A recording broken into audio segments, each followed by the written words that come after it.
and welcome to the Whale Talk podcast. This month, a meandering conversation with a vacation in Curvone, random side quests, and what we're up to. I'm GeoFitz, and joining me as ever is a man who vacations in a place where orcas come to greet him on the boat. My co-host, it's Curvone. Hi. This is the first time I've been the co-host. Yeah, I know. Pretty special occasion, isn't it? It's.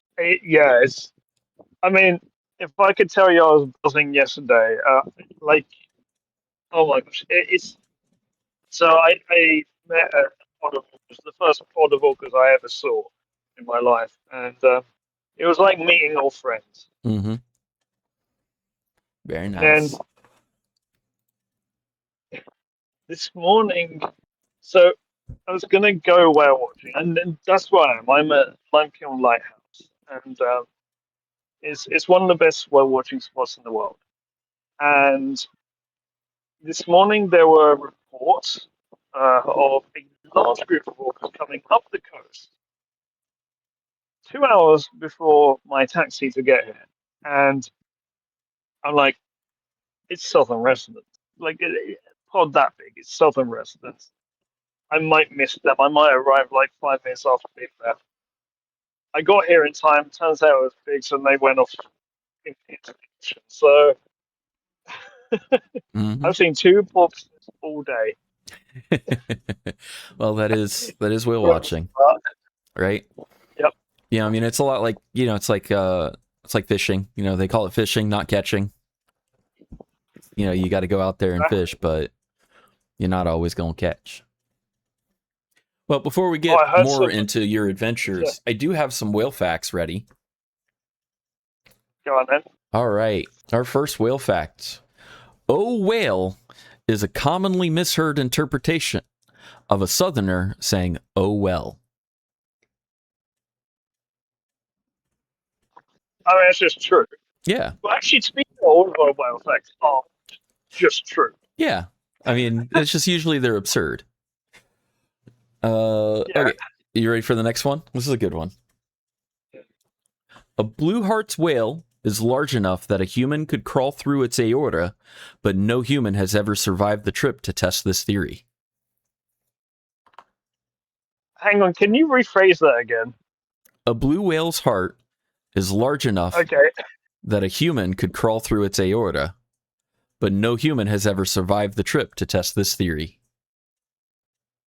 You know what you said before? What did I say before? A blue heart's whale. Oh, a blue heart's whale. Whoops. Switching my words. And then our last one, and this is particularly important to humans here in July, especially Curvone, because he is spending a lot of time outdoors this week and for the next couple weeks. No vet has ever issued official recommendations on sunscreen use for whales. I knew it was going to be about sunscreen. Do you know whales can get sunburned? I did not actually. How was that found out? I need to do a little bit more research into this one of if it's actually a true fact or not, or if it's internet BS. So like, don't take that one as fully true. I just found like a quick reference, and I was like, oh, that would make a great whale fact fun.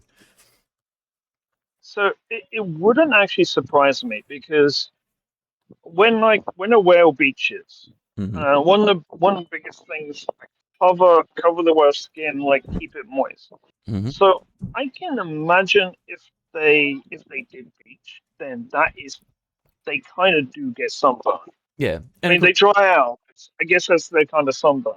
And it's also, and I think also like it probably has to do with like pigmentation. Like an orca, like it's got so much black on its back, like I wouldn't expect an orca to really get a sunburn. But if you brought a beluga up into the subtropics and it got a lot more more direct and harsh sunlight, maybe it would, because it's it's pale. I don't know. Is the sun more harsh the more tropical you go? I believe so. you can still get sunburn when skiing. Oh yeah, you certainly can. So, oh, I was going to say something. It'll come back to me. Oh yeah, yeah. Okay, so Well, about that's. orcas. Mhm. So orcas can actually have different pigmentations other than white. Uh, so when an orca is newborn, it will actually be like orangish or yellowish. Hmm. And the reason for this is because it's not built up enough blubber yet. So its Mm. blood vessels are very close to the surface of the outer skin. So Ah. it kind of gives it like the pigmentation until it gets a little bit older. In Antarctic waters as well, and here's when you know an equal type of orca is from there, is that you actually see them with yellowish skin. It's kind of like it's like moss has started growing. Mm-hmm. Um, this is actually called diatoms. This is a diatom layer. So in in the colder waters, these are small little animals like organisms. Actually, no, they're not animals. There's something else. They're small living organisms that will attach to their skin and give the yellow pigmentation. It's the same kind of thing that makes like red algae. Yeah, as it says, And almost seems like algae growing on them. there's some of these populations of orcas that will actually go into subtropical waters. No, not sub like Atlantic waters. They actually go like more north um, to warm waters just so they can shed that diatom layer. Yeah. That's interesting. And I would imagine that, like, if they did that, like, even if it was like a yearly, migration with the seasons, keeps it from, from growing, too unmanageable. Which then I would be curious of if there's been any examples of, ones that maybe, didn't, for some reason, like maybe even like a health, problem, a disability, something like that, where it couldn't make that migration and maybe it was stuck further south. I wonder if that has ever. I mean, like, there's so little we know about a lot of these oceanic, orcas, because they're so hard to observe. Who knows, right? Well, like the type Ds. Type Ds, like we know very little about the type Ds, Mm-hmm. and like we know less about them than we do like Rossi or live in Antarctica. Mm-hmm. The type D orcas live in the Southern Ocean. They don't even go to Antarctica. All we really know of them, like they've been spotted like less than a handful of times, and recorded swimming like once or twice in human history. Mm-hmm. Um, Pretty much all we know about them is that they're very similar to pilot whales because they've been found mass stranded in some places. Mm-hmm. Very interesting. But yeah, I mean, So we've kind of talked about that before of like whales that we only know of or only really know much about them because of strandings or carcasses washing up, like the Rice's whale. yeah, so also been going under like stuff. Oh, One big thing with the whale museum that they do is like their strandings. Well, they've changed the name, but it's not called strandings. It's called the marine mammal response. But what they do is they get called out to live strandings, but they also like try and make it clear that they want to be called out to dead stranding mm-hmm. as well, because a dead stranding is like a scientific goldmine, Yeah. really. Mm-hmm. Like just looking at the skeletons in the whale museum, it's fascinating. Did you know that develop some rings around their teeth each year? You're starting to break up there a little bit. Speak a little bit louder. Yeah, it's getting really blustery. Yeah. Um, really, really windy. Yeah, I've that's not better. seen wind like this all day. Um, so yeah, so orcas, their teeth actually develop a ring around their teeth, like trees will develop a ring, Hmm. and you can actually estimate their age based on it. And we wouldn't know about that if it weren't for like dead strandings. Yeah. Hmm. That's pretty cool. So I want to talk about go because that was the thing today. Um, so okay, what we mean by go bag is like a bag that you're a whale watcher. Like it's a bag that you just have all your whale watching stuff in, just ready to go. Like basically, you get a report of whale, you get in, you grab your bag, you go.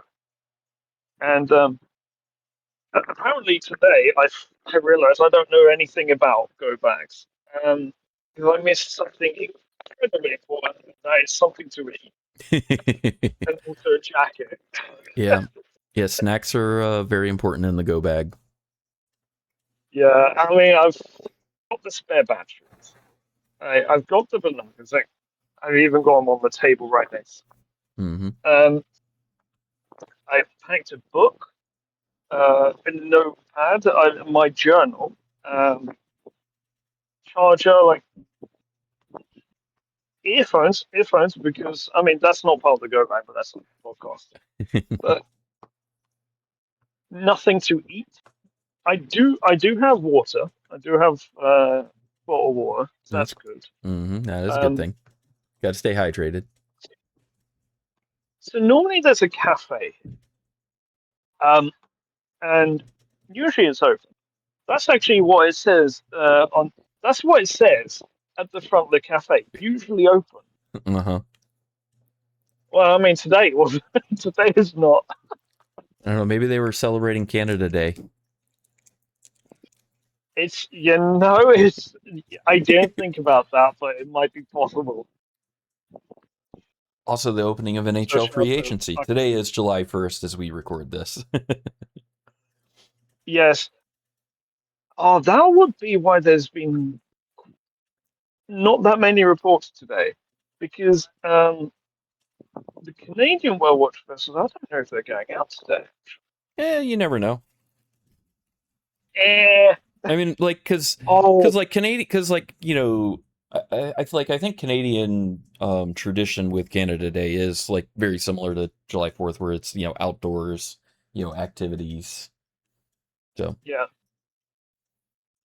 Well, on July 4th, I'm going to be spending the entire day on a boat, so very good. that's going to be fun. Yeah.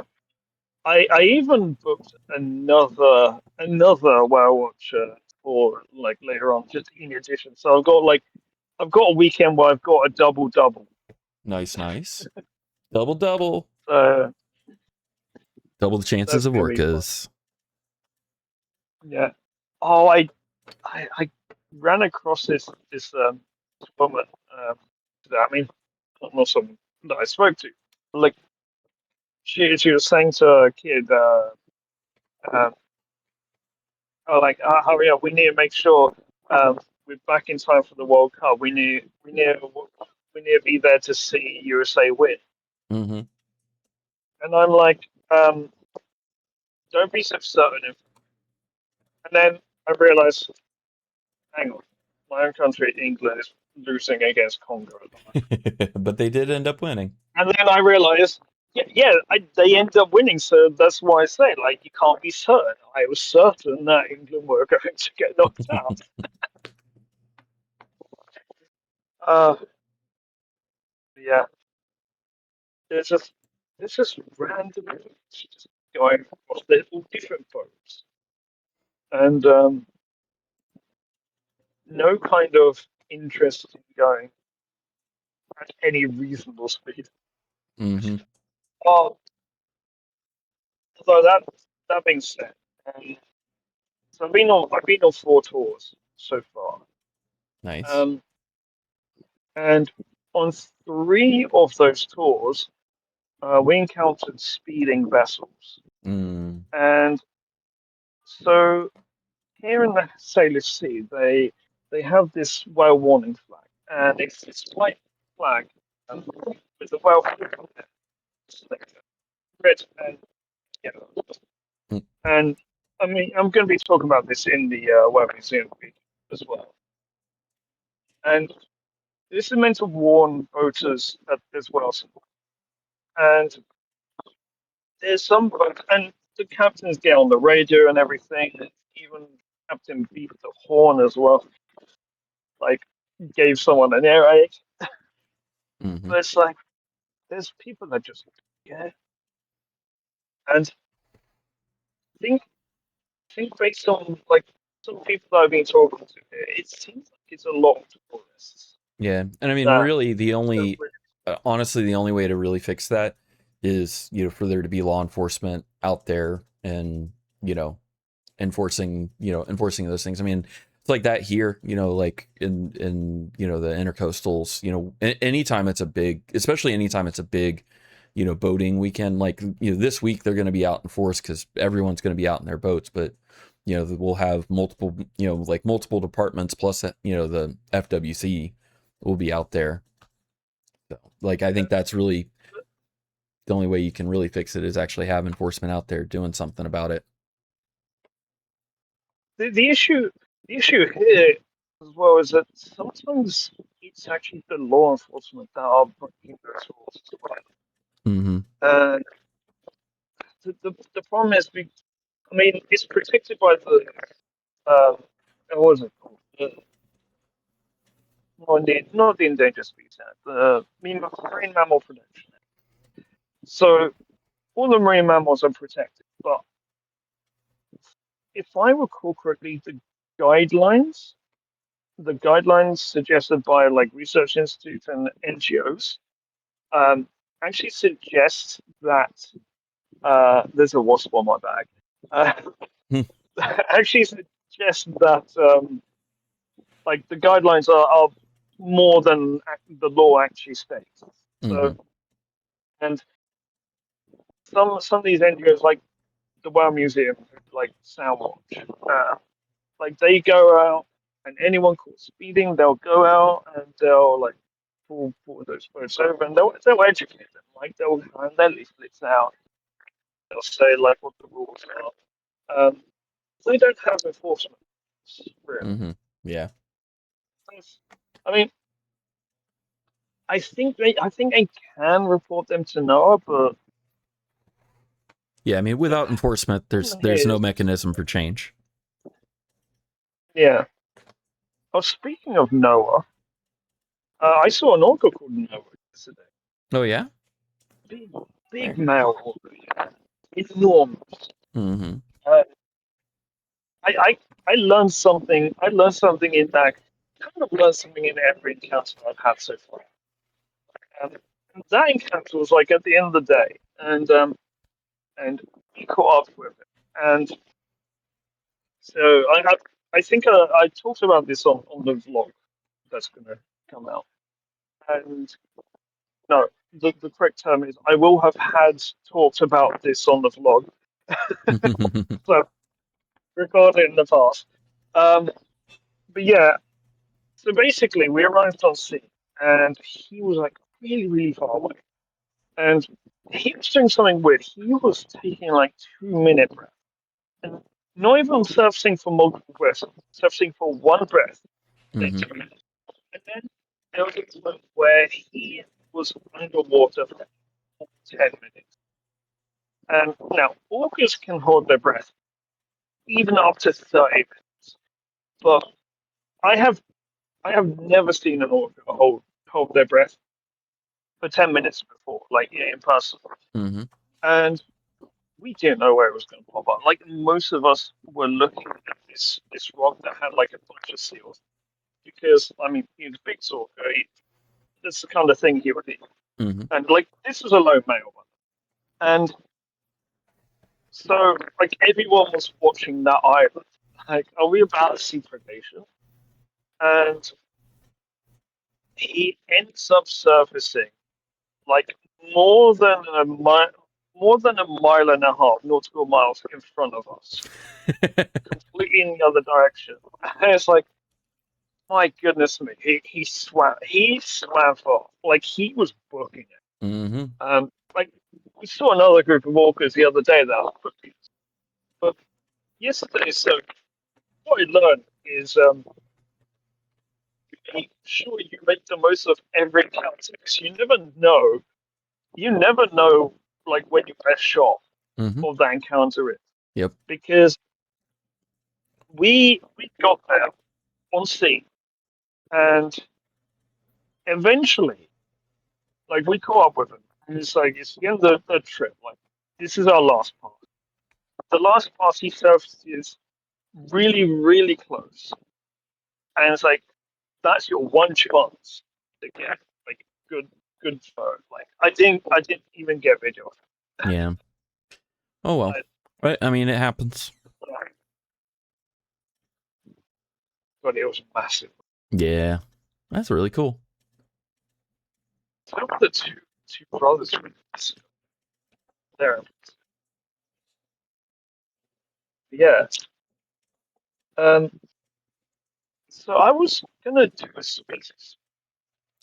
I'm losing you again. You're talking away from the mic. I was gonna do a species spotlight if I recall correctly Sure, go for it. on orcas, I guess. Mm-hmm. All right. The Just to see if stage I is can yours. do off the 10 minutes on my head.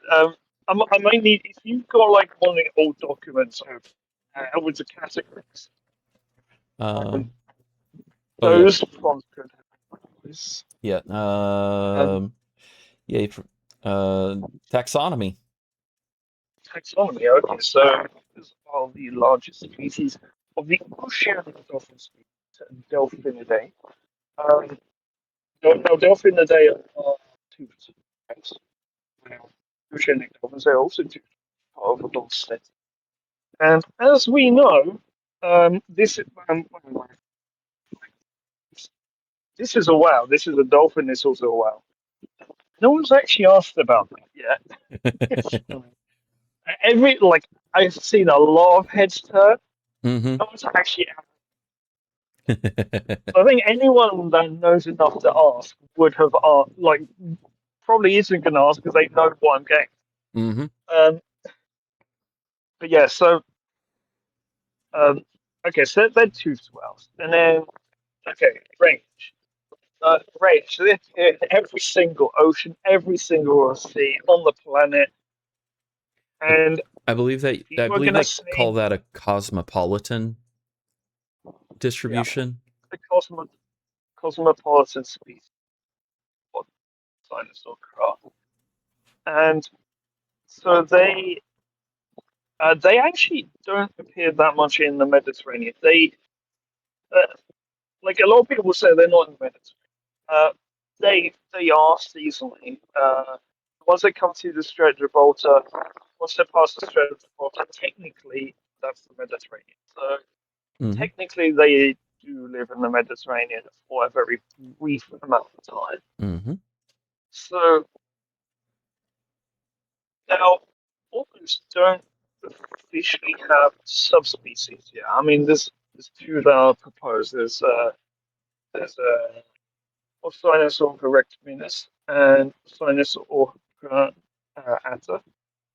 And so these are orcas and southern residents. No, these are big orcas and residents. I should mention that the reason why I say resident is that it's Alaskan resident, Alaskan, West Alaskan resident.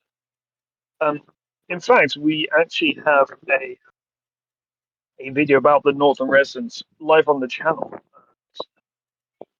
No funny thing, because it's Canada Day when we're recording. Um, someone actually left a comment on that video because the video was about a lot of like criticisms. And they asked me, like they asked in the comments. So these Canadian orcas, do they go or eh? You know the typical Canadian one. So you know what I did? Hmm. Went on sale and I found a call that one of the pods made that sounds like air. So, and then I responded and like, yep, it's Discord. Mm-hmm. Like, I just could not. I couldn't not do that. So that was fantastic. So, so yeah, Orcas. So it's a proposed substance. They actually have 10 different ecotypes. Gonna be honest, like the ecotype. I think ecotype for orca should be its own definition.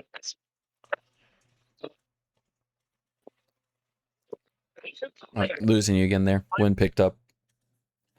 Yeah, let me see if I can angle a little bit different. It's coming from a particular direction. So how's that? That's better. Yeah, the That fun better? of Okay. recording live out in the environment. Yeah, like we were expecting. Honestly, we were expecting more hiccups than this. The fact that this is still going ahead, Mm-hmm. um, and it's going fine so far, is kind of amazing. Yep. Um, Also, what you'll be seeing if you're watching this later on YouTube, what you'll be seeing on screen is intermittent footage, actually, because I actually have a camera turned on the front of my bag. My phone's on my bag. I've got a camera on the front of my bag that's actually recording the sea, so I might be showing off some stuff there. Um, Not that you'll see any whales, because I'm not seeing anything yet. Haven't been that Like, lucky look, yet. look. Whilst we're talking, I am scanning that waterline. If you see the sunglasses come off, you know I've seen something. So that'll be exciting. Mm-hmm. I also want to give a shout to those from San Juan Safaris. Uh, they're the company that I've got now on the boats with so far. They so they figured out that I'm like like one half of the World Talk podcast, Mm-hmm. and it's kind of been buzzing about it. It's kind of so surreal. Yeah, that's pretty But cool. yeah. So okay, so all good. Your next By the thing way, up this was is going prey. to be prey. Everything except for people. So okay, let's go through the list of potential orca prey. Okay, so let's go through the easy stuff: salmon, herring, other types of fish, sharks, including great white sharks, pinnipeds, sea lions, seals. You know, I'm I don't know if anyone has tried walrus, but that's possible. Um, Dolph- they eat porpoises, they eat dolphins, they eat whales as well. Occasionally, like they'll go for a bird. I don't think they actually eat the birds. No, actually, that's wrong. They do eat birds. They eat penguins as well. Ah, yeah. Penguins are Um, birds.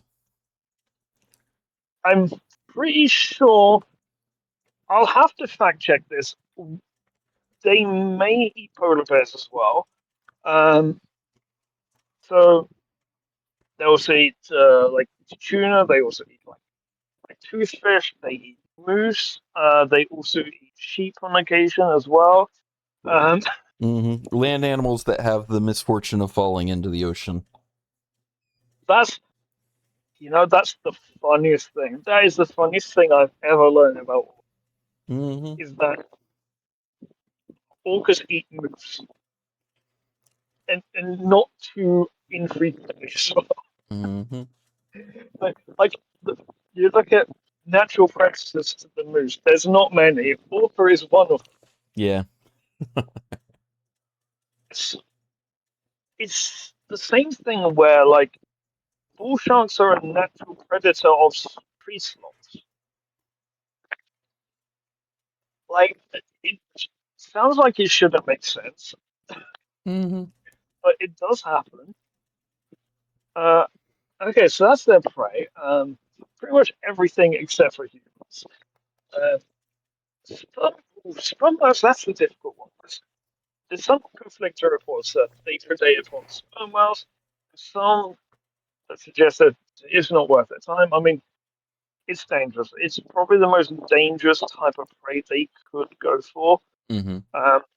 Because sperm whales live in groups, and that, like that tail fin from a sperm whale, well, straight out. Mm-hmm. So You don't want to be smacked by that. Okay, yo, you. yeah.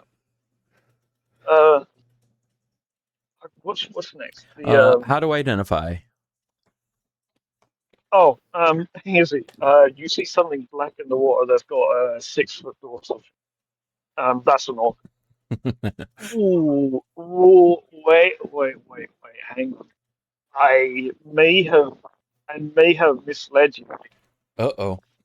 If you saw that around the United Kingdom, there's two things that it can be. A false killer whale? No, it's not another cetacean. You Mm. want to guess what it could be? A submarine. It's um, it's probably less confusing than a submarine. Uh, Hmm. The but Loch Ness it's Monster. look. What I'm saying is that we've got a niche audience. I don't even know if this niche audience even exists actually, but we do have a niche audience that prefer sharks to Oh, whales. whale sharks. Basking sharks, actually. Or basking sharks. Yeah, that's right, basking Basking sharks. sharks have a very, very tall dorsal fin and tail fin as well. Mm-hmm. So this can be confusing. So orcas, the best way to tell is they've got kind of like a streamlined, like torpedo-like shaped body.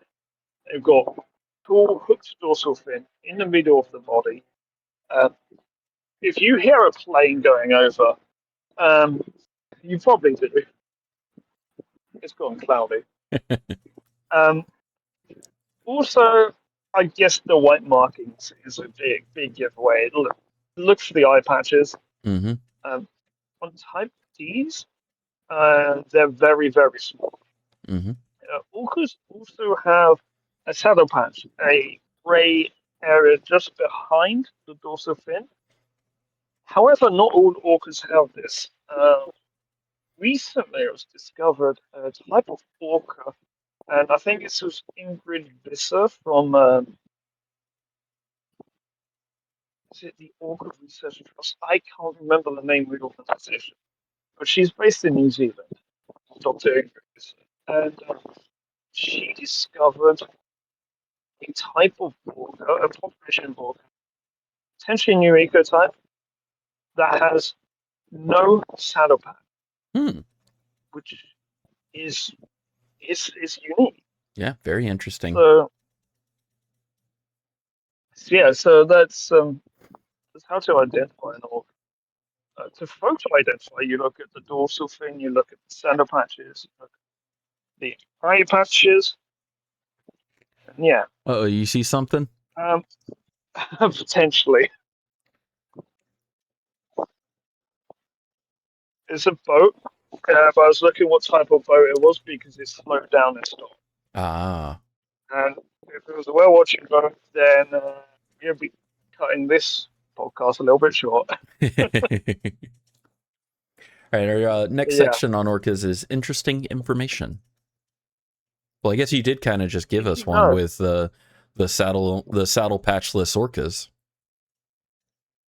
Did you know that orcas are one of only three animals, including humans, that experience menopause? I did not know And that. That's interesting. the other one is short fin pilot whales. Hmm.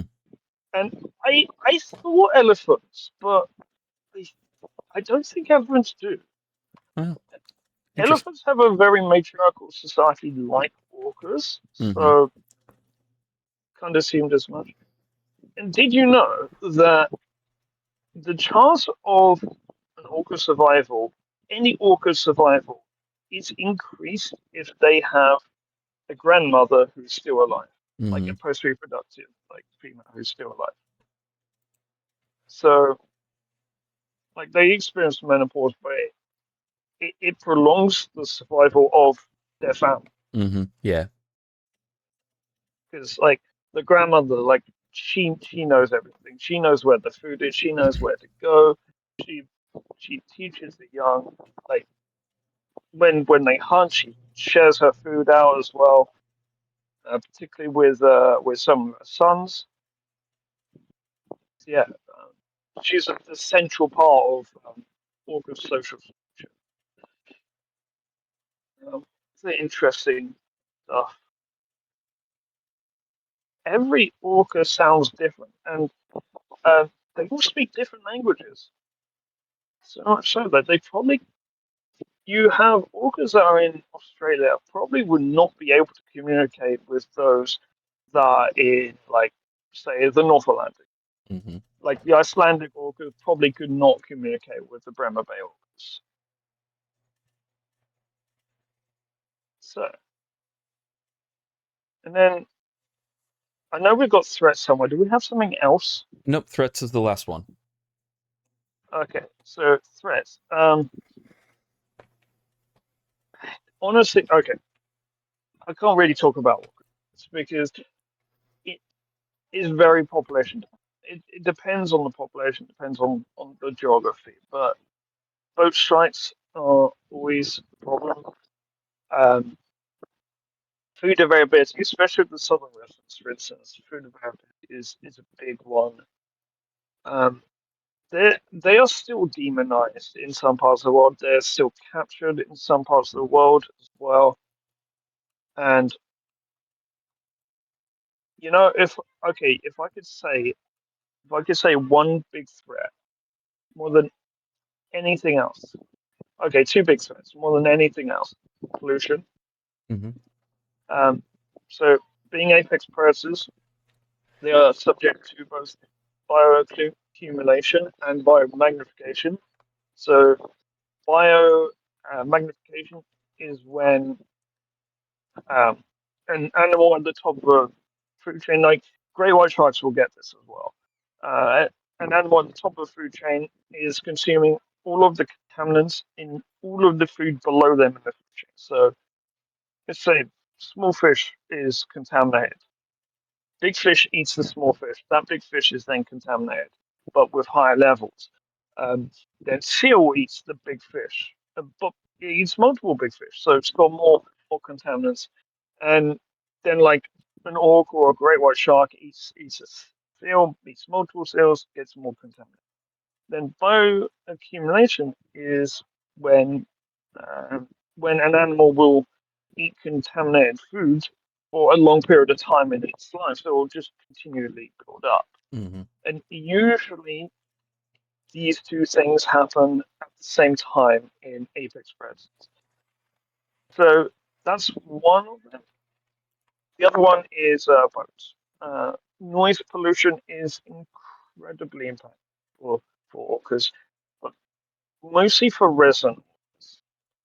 Um, these orcas they don't use sound to hunt so much. So the big issue with sound pollution is yeah, good location for those that use it sound. Mm-hmm. I think that wraps So up the orca spotlight. say that again. I think that wraps up the orca spotlight. Oh right, okay. Yeah. So what you're going on holiday as well? Say that again. You're going on holiday as well, aren't Oh yeah, I actually leave very early tomorrow morning. Like less than 12 hours from now, I'll be already airborne. So I got a little bit of packing and a little bit of errand running left to do tonight, and then trying to go to bed early because we're going to be getting up at like 2:30 in the morning for a 5:15 a.m. flight. you? Oh, yeah, I know about the getting up early. Mm-hmm. Actually, since I've been on the island, I've been getting up at like 5:36 in the morning, like every morning. Yeah. I don't even know why. Like it's bizarre. It's because you're sleeping so well. Yeah, I'm sleeping really early, and honestly, part of it, I think, part of it's the excitement, but like part of it's also like fatigue from like the boat. Being on Hmm. a boat is time, Yeah. but it could also be the sea. I honestly think the biggest cause um, is the eating. Hmm. The portions of it. Now, Yeah. Welcome to I America. I like the portions are big. I'm getting a ton of exercise though, Yeah. so You're balancing it. it's all burning off. It's like more's burning off than it's adding. Yeah, it's you're So not that's like all. all the Europeans that have been all over social media that have come over for the World Cup and are discovering food, and they're going to go back 20 pounds heavier. Yeah, I'm I'm doing something that's pretty hard. So Hmm. yeah, and well, I mean, when I'm not, I'm doing scripts like podcasts or videos or things like that. So yeah. Have you got anything else? Nope, don't have anything else for you. So any questions to what I've been doing? No, don't think so. All right. Are we ready to wrap up? This will have been a very short podcast. Yeah, I think we are ready to wrap up. It's going to be about we're at the 41-minute mark right now, so a little bit short, So but still a fun one because we got Curvone reporting live from the San Juan Islands oh yeah, at the lighthouse. Unfortunately, no sightings while we've been live, but it is what it is. That's why they call it whale watching, not whale seeing, right? actually, actually, I'm just gonna say there was a sight. Oh, I was didn't. I didn't say it. I didn't say I did see something. there? I saw half a porpoise. There The we go. Well, we'll the have that reason cut why I in didn't the video. react. Well, I mean, you won't see it because it was like so far out. But like the thing with harbor porpoises is like you see it surface once and like don't bother trying to find it again. You won't find it again. Hmm. Like it's under for the long haul. Oh, oh, can I just talk about the fact that I saw a humpback whale the first day? So you okay? Our predictions, because a lot of the predictions we did was based on stuff that would happen here. I've not been swallowed by a whale yet. Yeah, I have unfortunate. not named myself Noah yet,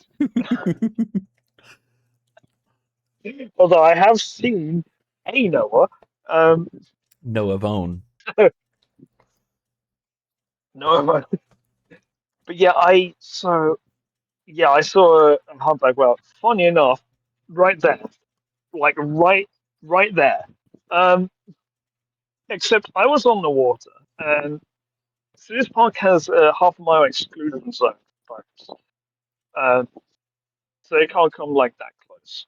Hmm. But I was out on a boat. We were a little bit far out, and then eventually the humpback whale did come closer. So, oh my gosh, it was amazing. It was special. It's like a bucket list item done. So Hmm. yeah, I was excited about that. So you'll know about uh like upcoming stuff on the channel. I think by the time this goes out, I know this will go out probably the 19th, 19th ish of July. So that'll fill a gap that we have. Then we'll be releasing well news. Well news. I'm going to have to very speedily go through that. Orca Watch is going to be over an hour. I tell you, it's going to be over an hour. It's going to be well We're worth going to it. be doing, yeah, way worth it. Well worth We're it. going to be, we're going to be adding a tiny little segment into Orca Watch about the Southern residents anytime they're not seen. So I'm going to start doing that going forward, like a little bit more conservation based stuff. And then the other notice is about the podcast itself. Actually, this is the last time we're doing the podcast in the week. Because I believe starting August we're gonna start doing them on Saturdays Yeah. at different times. So it's gonna be a time that's better for both of us really. Mm-hmm. Um, so just want to mention and that will also be multi-stream. That will be multi-stream both to Twitch and to YouTube on the World Talk Podcast YouTube channel. Mm-hmm. And you can type in chat if you have questions, like put in chat, and then like we can answer straight away. So that will be an option. Uh, so we'll give more details on the exact times for that because I don't have the times off the top of my head. Because I Well, have to remember 3 different time zones for that. So yeah, we gotta work that one out too. When the exact timing is gonna be. yeah, I I think we initially were planning like 10 a.m. your time, Yeah, 10 like Eastern. 5. So wait, when is 10 that for me? that'd be 7 Pacific, and it'd be like 3 o'clock France time or 4 o'clock France time. Oh no, it'll be a little bit later. Yeah, yeah. Actually, yeah, it'll be 4 o'clock. Yeah, that'll probably be it. Um, so yeah, if you're interested in that, like keep an eye. Like if you see World Talk Podcast live on YouTube, then come say hi. Yeah, hit that subscribe button, hit the notification bell, and make sure you hit that like button and leave a comment for us, questions, anything you want to see. We read them. Curvone answers them. Oh, do you have a question you want to ask our audience, Stuart? We should Um, we should start doing this in our podcast again. mm-hmm. Again, first time. Yeah. Yeah, I don't. Um, what is your favorite species of whale dolphin? Put it in the comments, Yeah, put that in the comment. Your and favorite species of whale and dolphin. I'll come up with some kind of facts about it for Mm-hmm. every comment. There we go. Imagine we just get like 1 million people watching it. Yep, you heard the promise from the man himself, Curvone. Even if there The are a million promise is made comments on this video, he will answer every single one of them, even if it takes him until he has no more hair left. with a different fact Mm-hmm. about each. Yep, the 1 million fact march. Dank in the chat has given us a good one. Belugas are cute.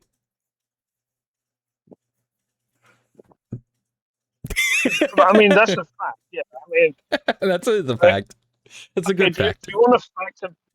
Okay, I'll give you a fact about belugas. So belugas are very closely related to narwhals, and a good fact about narwhals is that they are real. Also, if a beluga and narwhal crossbreed, which they can, they create something called a narluga, which is pretty gnarly. Mm-hmm.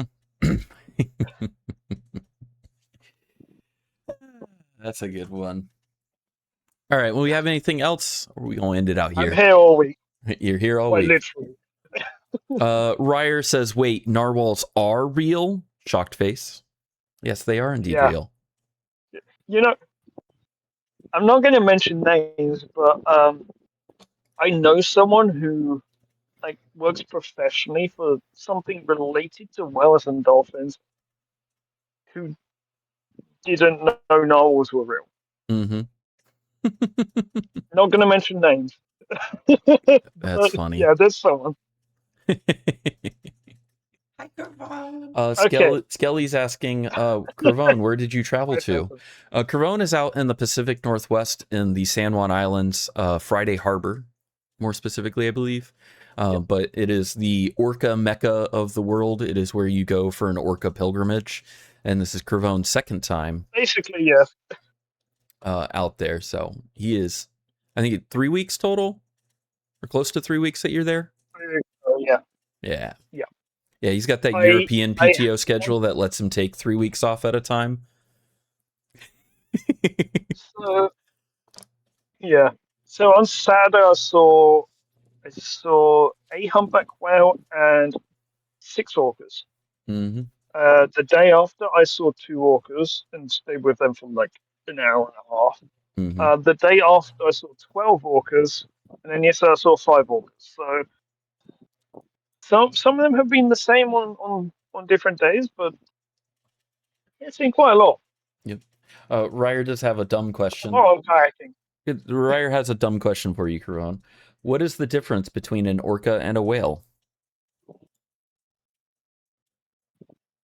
I, hmm, how do I answer that? Well, Dank is There answering is it in some. the chat for you. Yeah, What is Dank saying? the simple answer is an orca is a whale.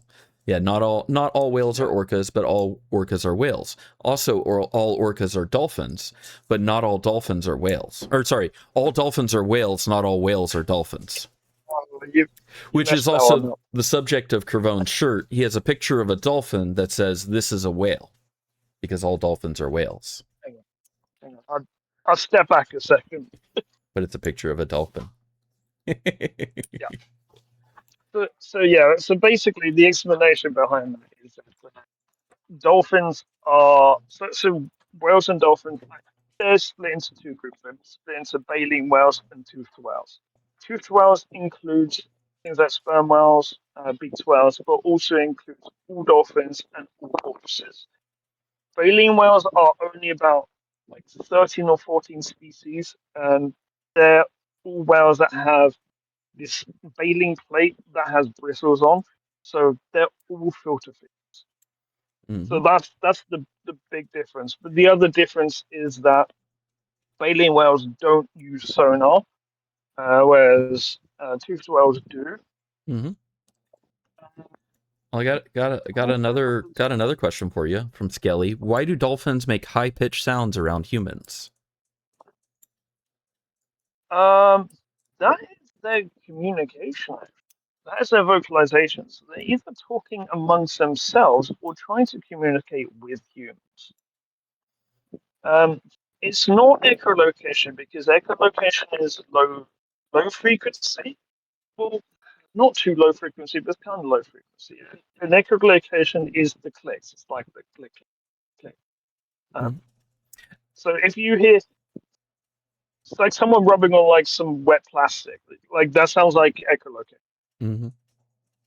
And then also with dolphins, at least bottlenose dolphins in particular, with their whistles and their communications, they actually will have a signature whistle that will be unique to themselves, and it's more or less like their name. Like it's actually probably more akin to like in their use of it is more akin to like how an airplane has a transponder and it just every certain number of seconds it sends out a signal that goes here I am and here's what I am.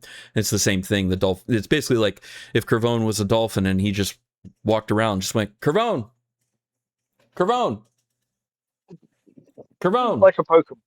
Yeah, and it's literally just like he's identifying himself, but it's because it's also it lets his family members and the other, like if they're in a pod or like a lot of times adult males travel together in pairs, and so it's a way for them, especially in low visibility, to be able to say here I am.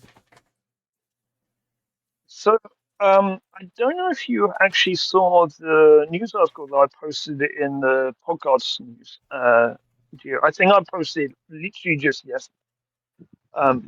There's actually a new study that's come out based on those signature whistles, Mm-hmm. and it's actually the dolphins themselves that come up with that whistle. Mm-hmm. So they choose their own name. Yep. Yeah, It's really fascinating. I've not deep dived into that paper yet, but mm-hmm. Yeah, I need to read yeah, it. it's really interesting. All right. Well, I think if that does us, thank you everybody for coming out to Whale Talk Podcast. I'm Geo Fitz, and Thank you for watching. thank you for watching. Our main host, Kervone, has been live on location in the San Juan Islands. Thank you for joining us, Kervone. And thank you everybody at home. We will see you next month. Goodbye.